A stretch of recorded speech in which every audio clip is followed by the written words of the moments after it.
Hey, this is Troy Erickson from copywriting.org, and today I'm interviewing somebody that I didn't really know of until recently. So, as a lot of people know, I put out an article on copywriting.org about the 44 most popular copywriters of 2022 that was strictly based on how people voted. And I encouraged most of the people who are getting votes to go and share it with their audiences. Some did, some didn't. And I ended up reaching out to everybody who made it on the top of the list that I didn't already know. And this guy is actually the most popular copywriter in Pakistan for many reasons. He is literally #1 rated on Fiverr, and he has the largest community of students. So I reached out to him, and we ended up doing a podcast together because there's a huge copywriting community in Pakistan, and I figured that more people should get to know him. So I'd like to welcome Armash Kamal. Thank you so much, Troy. Thank you for having me. So glad to be here. Yeah, no problem at all. So like I said, I didn't really know of you until recently, and I feel like a lot of my audience doesn't know you that well either, but I think they should. So if you could get a little bit into the beginning of your story and how you discovered copywriting, that would be perfect. Yeah, so thank you so much for giving me the opportunity to share my story.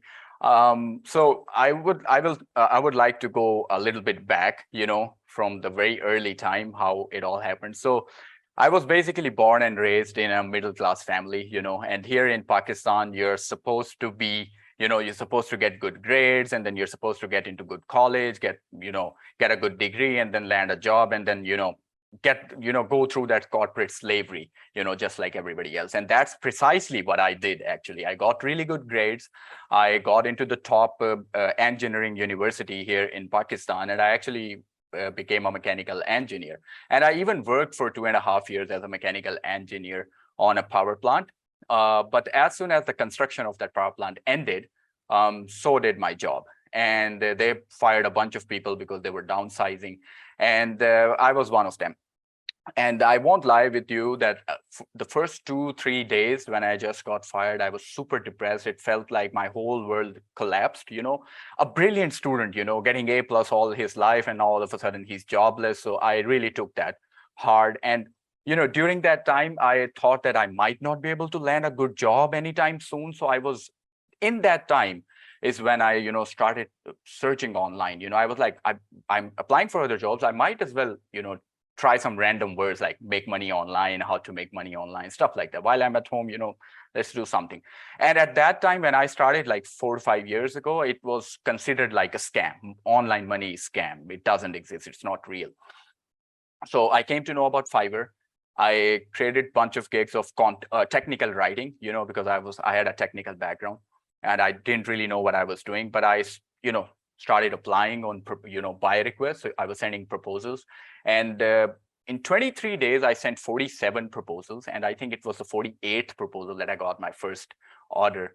And it was a $40 project, and I still remember it to this day. I think nobody forgets their first project from wherever they get. And the moment the client accepted that project, it all of a sudden, everything became real. Oh my God, I just made $40 online, and this is real money.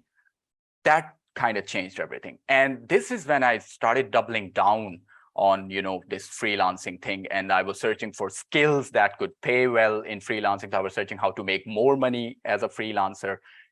That's when so when you're digging so much, YouTube algo and everything, starts working in your favor or something. So I got recommended a video from Dan Lok, where he was talking about 5 high income skills. One of the skills that he talked about, which was the first skill that he also learned, was copywriting.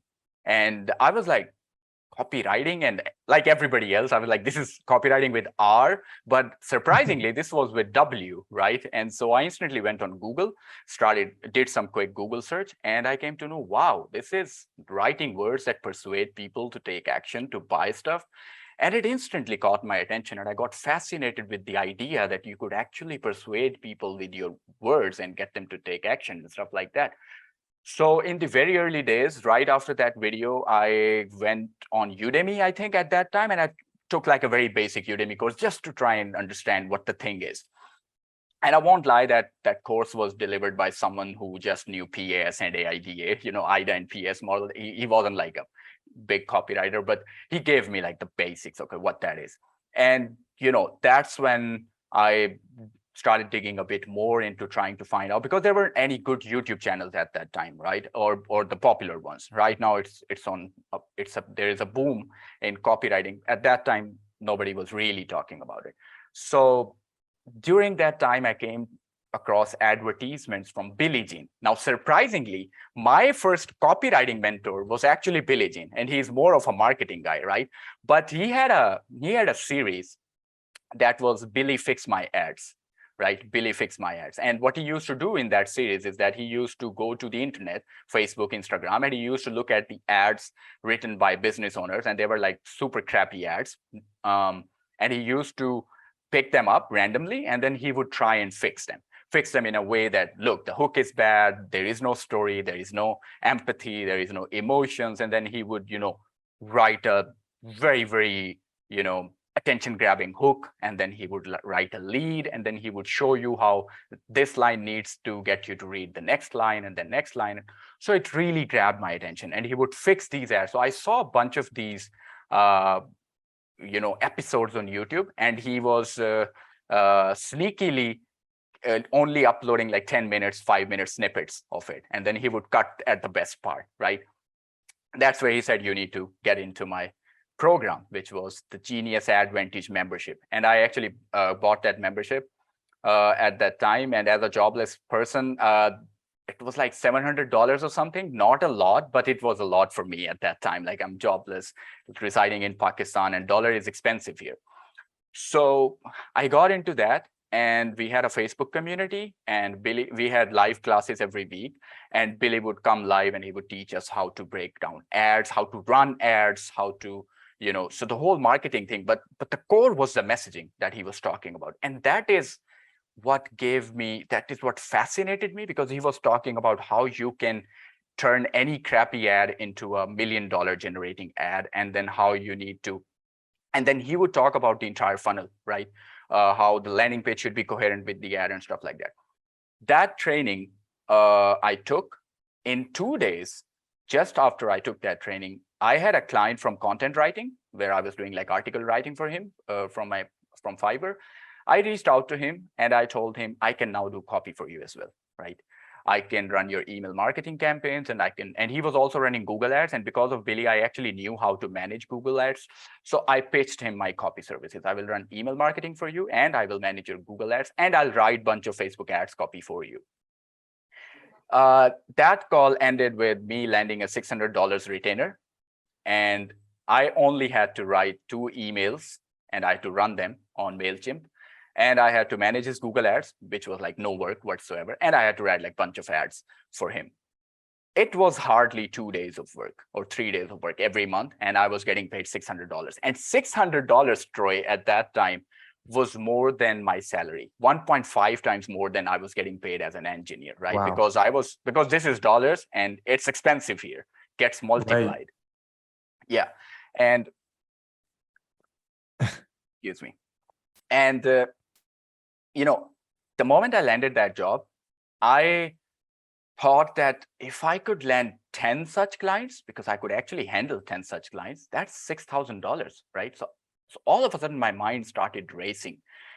But that's something I want to talk about as well, that when you are starting out, you don't really believe in yourself in a way that you don't know if it's real.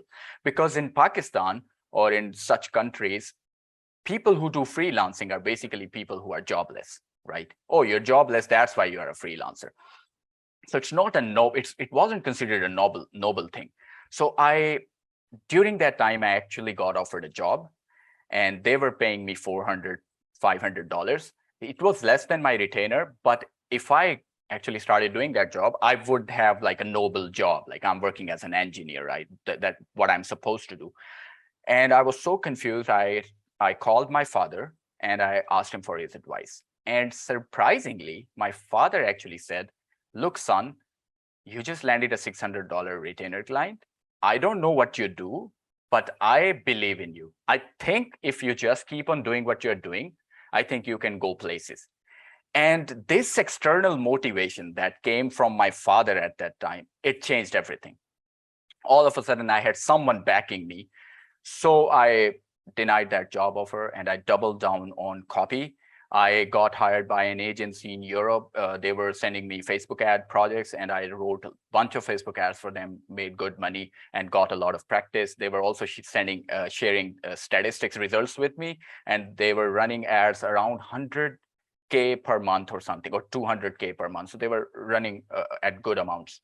So, and during that time, my Fiverr, I created gigs for copywriting on Fiverr as well on the side, and Fiverr also started picking pace in copy gigs. So I started getting orders for copywriting, 1, 2, 3. So I was working with one retainer client, which was $600. I was working with an agency, and Fiverr started picking pace. And once Fiverr actually started picking pace, everything changed, because with Fiverr, or any platform for that matter, especially for Fiverr, I think, not even Upwork, because clients come to you, right? Once you have built reviews and stuff, clients start messaging you. So the income truly snowballs. First month I made $400, for instance. The second month I made $800, then $1,200, then $2K, then $2.6K, and then $3.5K, to a point where I was making consistently $5,000+ every single month from just Fiverr. And that is when, everything changed, right? I was building reviews, I was making good money. And that's when I hired someone to, train him, and then added him to my team. And then he was also assisting me with copy. And I was also handling some direct clients during that time, to a point where now I have direct clients. I'm working with Bay Uniqueness, which is a UK-based agency. I'm their senior copywriter. And I also work on Fiverr. And I'm consistently making between 5 to 10K, or you can say around $100,000 per year as a copywriter alone. And this, Troy, is obviously something that is at least 20 times more than what you could make even as a good corporate job here in Pakistan, because living is cheap, dollar is expensive, it gets converted. Yeah, so that's my journey as a copywriter. And if you want me to tell you how I transitioned into copy coaching or mentorship, I would shed light on that as well. That was purely how I got into copy, or how I Yeah, we'll became chat about that in a second. Thank you for sharing. I feel like I know you much better now. And the funny thing is, like, I can relate to so much of what you said. More recently, like, I've gotten to know Billy Jean a little bit through a mastermind that I'm in, and he's awesome. And on top of that, I just, it came into the back of my head. One of my very first clients was from Pakistan. His name's Abdul Samad from the Modern Millionaires coaching program. And then just hearing your story, like, I remember my first Upwork gig. I went on there and it was like a $5 photo editing job because I wanted to get some good reviews. And eventually I landed some clients on there, and I started working with an agency, and I started like partnering with some of my clients, and then getting clients on my own. And the main thing that kind of stuck out to me through all that is, you mentioned that, especially in Pakistan and a little bit here too in America, parents are very adamant that you go get a good job, and that you are very noble in that. And sometimes it's hard to fight through, but it's amazing to know that, that your father was very supportive. So I found that to be unique. And then the final thing I'll say is, it took you 48 tries to get your first client, which I commend you for, because most people will give up after one, or they won't even start. So out of all that, that is amazing. I guess before we talk about, how you've trained people, what are like the biggest roadblocks that you see for somebody who's starting out, and they aspire to be where you are one day, but they're kind of stuck right now? What are the biggest mistakes that are holding them back? Yeah, that's a pretty good question. I think one of the biggest mistakes, or you can say the roadblocks, is not having a roadmap. People, they get into copy, but they are like, there's a sea of resources, and copywriting is something, and you would agree with me that everyone has a completely different roadmap. Everyone did things differently. I trained myself differently. Perhaps you trained yourself differently. Everyone follows a different kind of a roadmap. So if somebody, for instance, wants to be like me, I would like, the best thing I could do is share what worked for me, right? But if they go on YouTube, if they go on articles, if they keep on reading stuff on the internet, at the end of the day, the most common questions that everybody asks, even after spending months on the internet, where do I start? Like, where do I actually start? Like, they don't know if it's a book they should read, if it's a course they should take, if it's good copy they should read, if they should write copy, if they should just read copy. Like there is so much confusion because there is no fixed or one size fits all roadmap that everybody can follow. So I think that's like one of the biggest roadmaps that people, Yeah, roadblocks, sorry. totally. And I always like to remind people too that, we all have our own unique way. And a lot of times they hear people talk in a setting like this, and they think that there's only one way to do things. But the truth is there's so many different things that work. You just have to find what you like best and what's sustainable. And stop thinking that there's only one way to do things. So, Yeah, um, was there a point in your career where you were like, gosh, I'm pretty good at this copywriting thing? Because a lot of people, they become successful and they're very humble and they never think about that stuff. But was there a point where you realized that, like, you know what, I'm really good? yeah. So that's a good question again.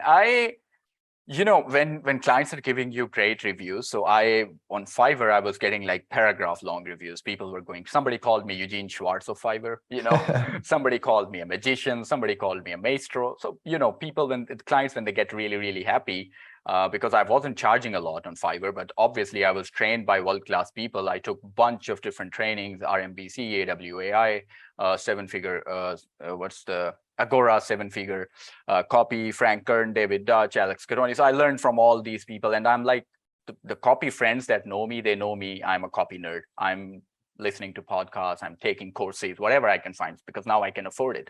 So every time I took a course and I read a copy from some A-lister or something, like a really good copy from Stefan or someone, all of a sudden I would get this imposter syndrome. Oh my God, how did he do that? Especially when he was breaking down the copy from that wrestler. I can't get the name of that guy in my mind, but Stefan George actually rewrote a lead for, it's a boxer, I think. He rewrote a lead for it, and I saw that video. And the way Stefan did it in like 30 minutes, he said, it only took me 30 minutes to rewrite this lead, and it was incredible.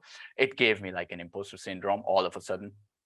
So I would say that I did get pretty confident at one point that, yeah, I'm good. I'm definitely good. Clients are super happy, and I know what I'm doing.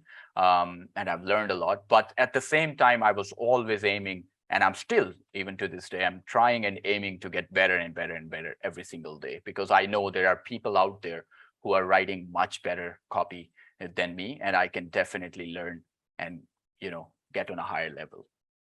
Yeah, and it sounds like, you experience imposter syndrome a lot, and obviously you've been able to overcome it to some extent. It never really truly goes away, because like the humbler of a person you are, a lot of times you're affected more by imposter syndrome than somebody who just doesn't care. But like, how do you have like any mindset strategies to overcome that? Because I feel it a lot as well, and I'm just curious what you do when you feel imposter syndrome. Yeah, so that's a good question. And I've actually, over the time, I have realized that the best way to get rid of imposter syndrome is to just trust your instincts, to trust your subconscious mind. I actually learned it from Hypnotic Writing by Joe Vitale, and Joe Vitale talks about it a lot, that when you're writing, you need to let go of your conscious brain and you need to write from your subconscious. It's not just Joe Vitale, everybody talks about it. Gary Halbert also says that you should. So that's what I started doing. I was like, okay, sure, I'm getting imposter syndrome, but I have to trust my instincts. I have to trust myself. I have read a lot. I have studied a lot. When I'm writing, I just close my eyes and I'm like, what's going to happen? Like at the end of the day, I will end up writing worst piece of copy ever. Sure, I'll then edit it with my conscious brain, right? But that's and I think it works every time. So when I'm writing, I try to shut down my conscious brain, and I try to trust. You need to start trusting yourself at some point. Like, okay, man, I'm just going to trust my subconscious, even if I don't trust my conscious brain, So yeah, I think that kind of helps. Yeah, that's good. I like to sometimes just isolate myself mentally and say, hey, I'm writing, or like whatever idea I'm coming up with, nobody else is watching. If this is bad, I'm the only one who's going to see it. If this is weird, I'm the only one who's going to see it.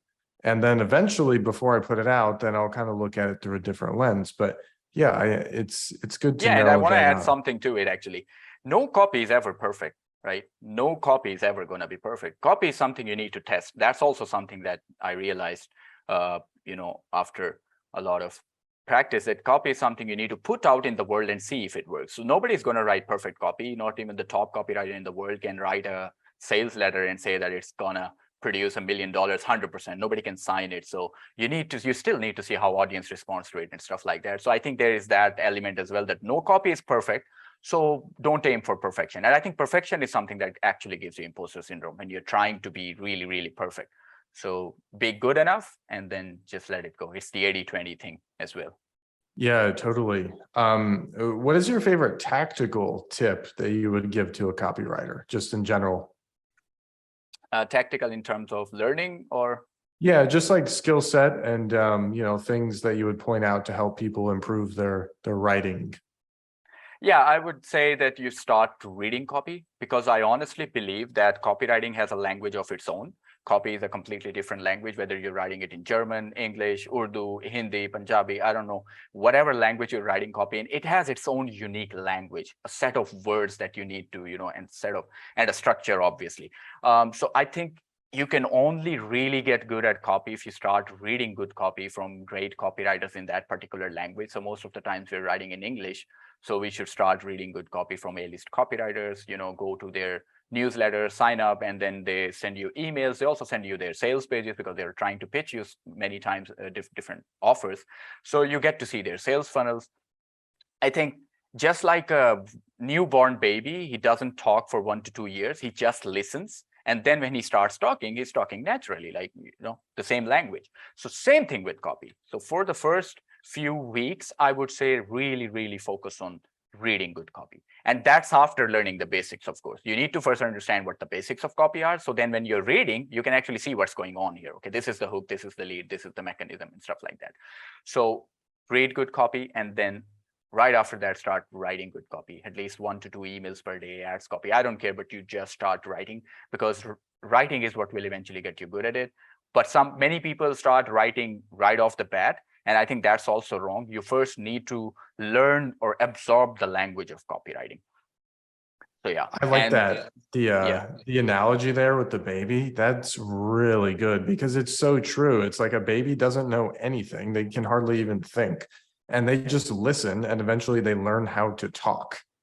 Yeah, that's exactly what copy is about. That is golden. So let's talk a little bit about coaching, right? So you used to just write copy, and now you coach students as well. So what are some of the processes that you take your new coaching students through, even if they are like a newborn baby when it comes to copywriting? Yeah, that's a very good question. So first, it's that I want to talk about how I got into coaching, actually. So there were many there were many Pakistani fellow brothers and sisters. They would reach out to me on Fiverr, and they would, instead of asking me for a project, they would ask me, you're doing so great, how can we get orders, get projects, how can we become a copywriter? And of course, Fiverr is a professional platform. I couldn't help them there. So that's when I decided to start my YouTube channel, and also decided to start my Facebook group.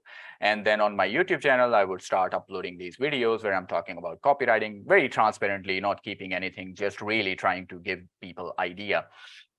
And in my Facebook group, I would go live, and I would be doing a live session like 1 hour, 2 hours, and I would have like 4 people live, right? And one of them would be me, right? So 3 people with me, and 4th is me.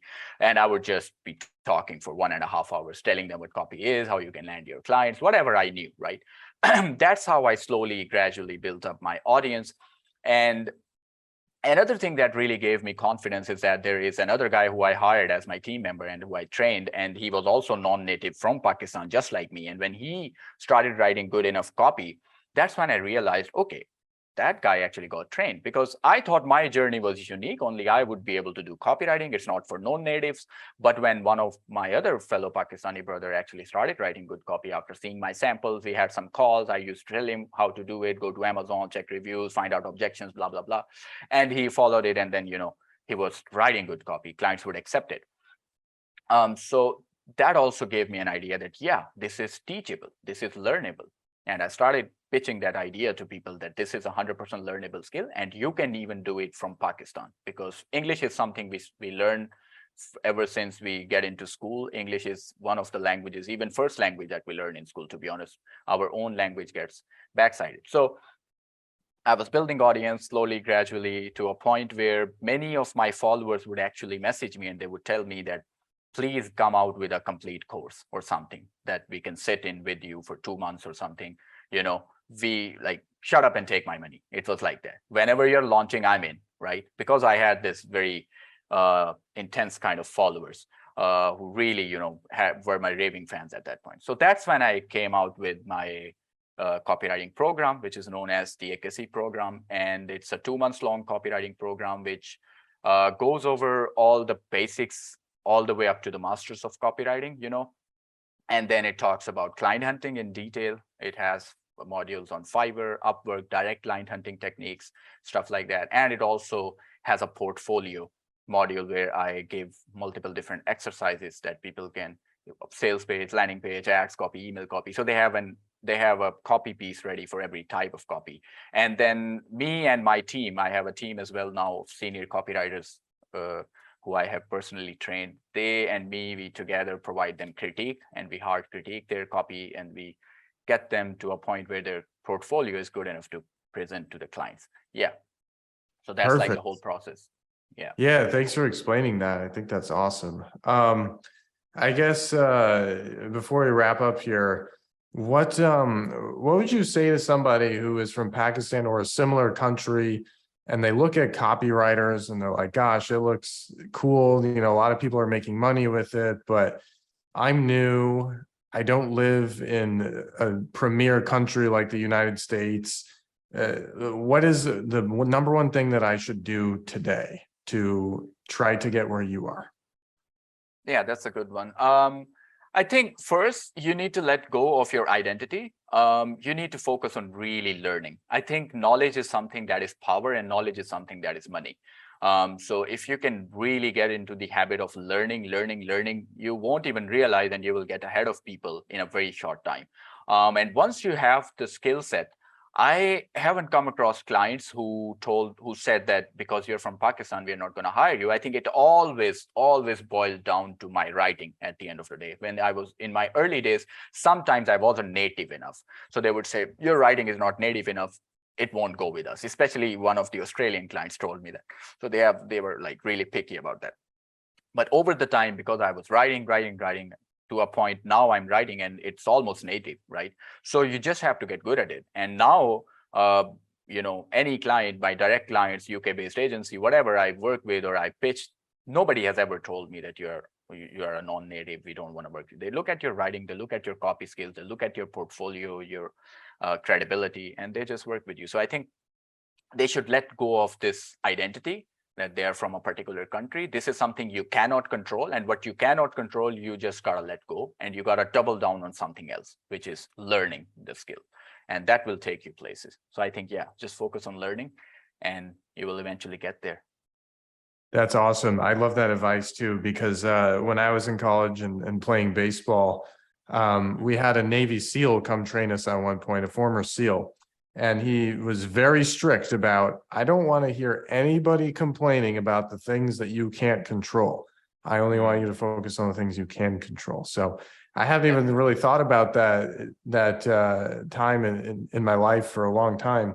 And yeah, it does apply to copywriting as well. So thank you for bringing that up. And thank you for being on here. Now, if somebody wants to contact you or wants to ask you, about your program, is there a site they should go to, or should they email you, or how should they contact you? Yeah, so they can go to armashkamal.com.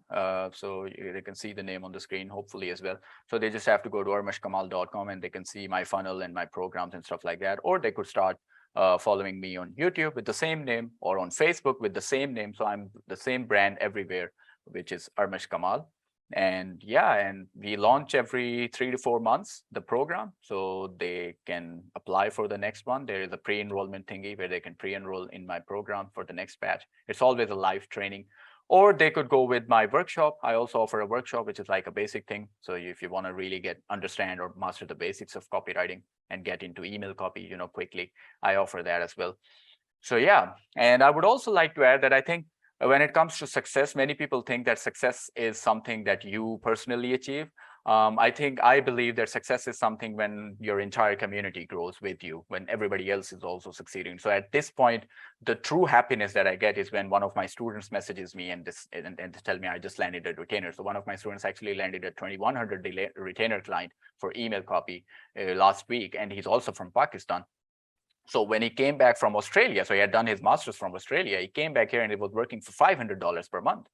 And when he got into copy, in just 6 months, he now has a $2,100 retainer and another $1,000 retainer in discussion right now with a US-based client. So, and that's just one of the stories. At this point, dozens and dozens of lives, real lives have changed because of copywriting here in Pakistan. And this is truly what I think is my biggest success or my biggest achievement, that I've empowered so many people at this point. And I think I'm just getting started, to be honest. I want to make a much bigger impact. And I think you can see behind me that Russell's quote there. It's not about the money you make, it's about the impact you make. And I truly believe in that.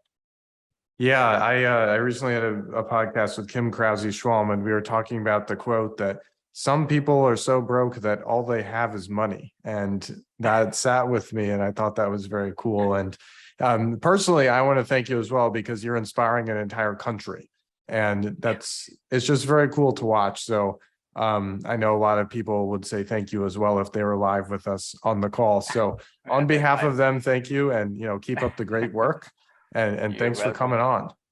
Yeah, thank you so much. Thank you for having me. It was great talking to you, sharing my story. No problem at all. And for everybody listening, this is the Secrets of Scale podcast. So make sure you subscribe and look at all of our other awesome episodes, because we've got a bunch of cool people, including Armash Kamal. So see you next time.